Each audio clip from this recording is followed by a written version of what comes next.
नमस्कार, मेरे YouTube channel में आप सभी का स्वागत है।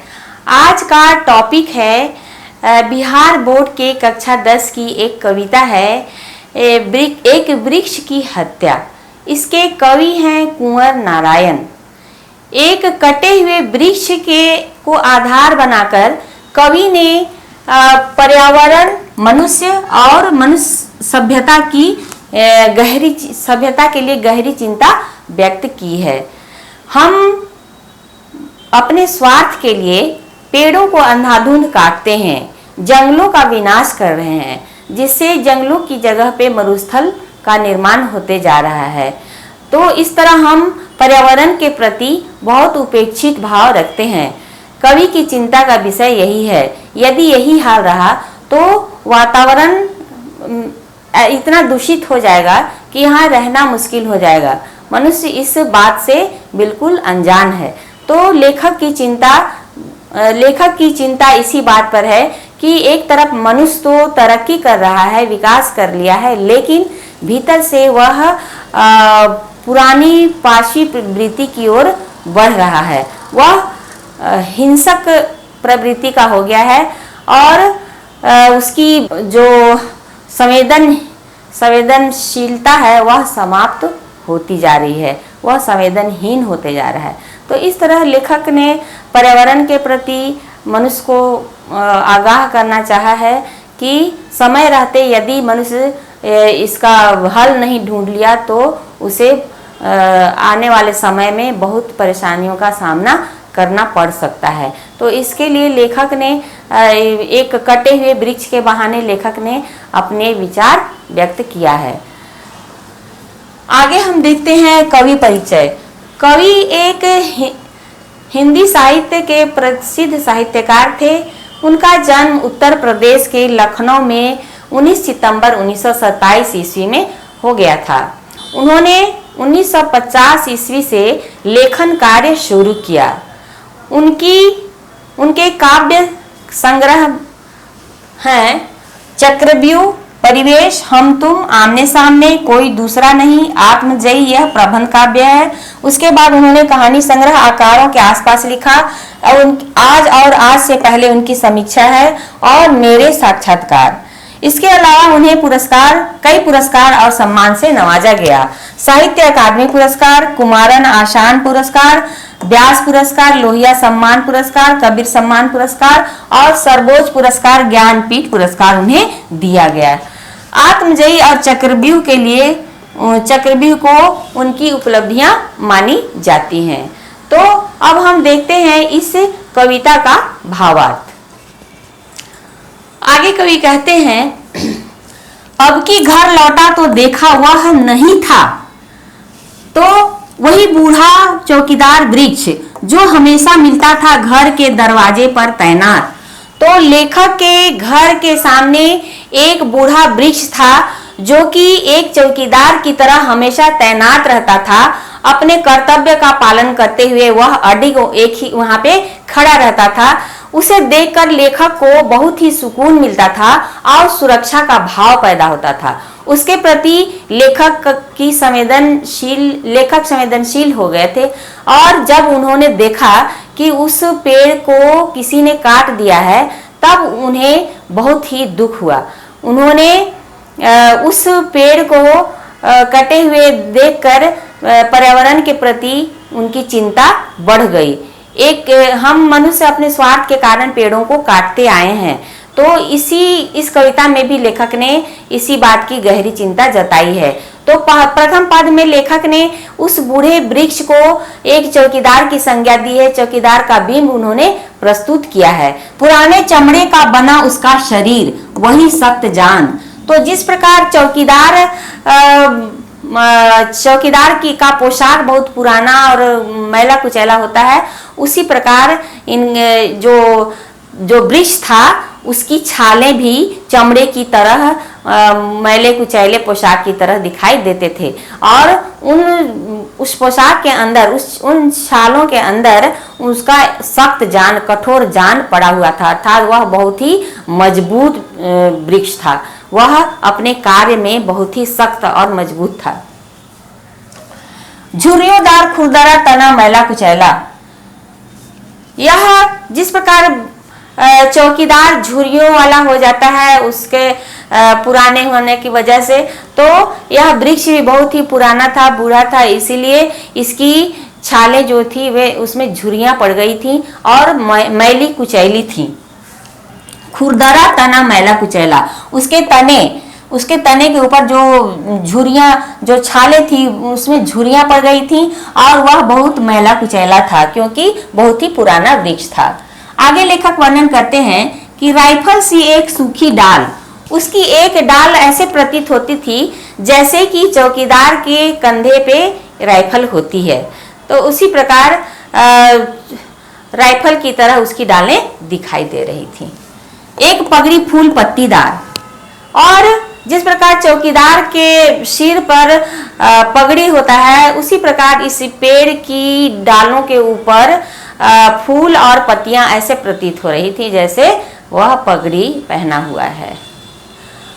पांव में फटा पुराना जूता, चरमराता लेकिन अक्खड़ बलबुत्ता, और उनकी जड़ों के ऊपर अर्थात वृक्ष के निचले भाग ऐसे प्रतीत हो रहे थे जैसे वह वृक्ष रूपी चौकीदार पुराना जूता पहना हुआ है, जो कि जिसमें कि बहुत ताकत भरी हुई है और वह अपने कर्तव्य निर्वहन के लिए बिल्कुल अडिग सा वहां खड़ा है।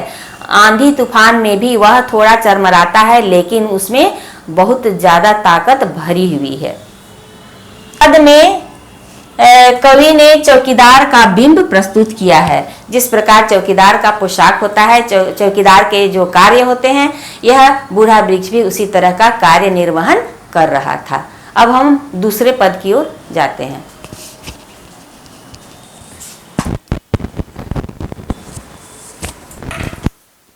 आगे की पंक्तियों में कवि कहते हैं, धूप में बारिश में, गर्मी में सर्दी में, हमेशा चौकन्ना अपनी खाकी वर्दी में, दूर से ही ललकारता कौन, मैं जवाब देता दोस्त, और पल भर को बैठ जाता उसकी ठंडी छांव में। तो जो चौकीदार होता है वह हर मौसम में अपनी ड्यूटी निभाता है। यह बूढ़ा वृक्ष भी मानो चौकीदार की तरह हर मौसम में, चाहे सर्दी हो या गर्मी हो, जाड़ा हो या बारिश हो, हर मौसम में वह भी अपनी जगह पे खड़ा रहकर अपना ड्यूटी निभाता है, अपनी खाकी वर्दी पहनकर। हमेशा चौकन्ना, दूर से ही ललकारता कौन, मैं जवाब देता दोस्त, और थोड़ी सी आहट आने पर वह पूछता है कौन है। तो एक दिन लेखक के आने पर भी उसने वैसा ही सवाल किया, तब लेखक ने कहा कि मैं आपका दोस्त हूँ। तो इस तरह उनकी आवाज़ सुनकर वह आश्वस्त हो जाता है और लेखक भी अपनी कृतज्ञता जाहिर करने के लिए उसकी ठंडी छांव में बैठ जाते हैं। ऐसे भी वृक्षों के नीचे उसकी ठंडी छांव में बहुत ही अच्छा लगता है, शीतल शीतल हवाएं बहती हैं, महसूस होता है। तो यहाँ पे लेखक और जो वृक्ष के बीच जो छोटी सी संवाद है वह बहुत छोटी है पर है उत्साहवर्धक। यह उत्साह देती है, सुकून देती है। तो इस प्रकार लेखक कहते हैं कि लेखक वृक्ष के प्रति मित्रता का भाव रखते हैं। आगे कवि कहते हैं कि घर को बचाना है लुटेरों से, शहर को बचाना है नादिरों से, देश को बचाना है देश के दुश्मनों से। यहाँ पे लेखक अपने घर, शहर और देश के प्रति चिंता जाहिर करते हुए कहते हैं कि हमें घर को लुटेरों से बचाना है। यहाँ पे कहने का अर्थ है कि जो कभी कभी देखा जाता है कि घर के जो होते हैं, घर के कुछ लोग होते हैं, वे घर के नियमों का, घर का पर्दाफाश करते हैं और वे दुश्मनों से अपने स्वार्थ के लिए मिल जाते हैं, जिससे दुश्मनों का जो मंसूबा होता है उसको पूरा करने में आसानी हो जाती है। तो इस प्रकार लेखक कहते हैं कि ऐसे लोगों से घर को बचाना है।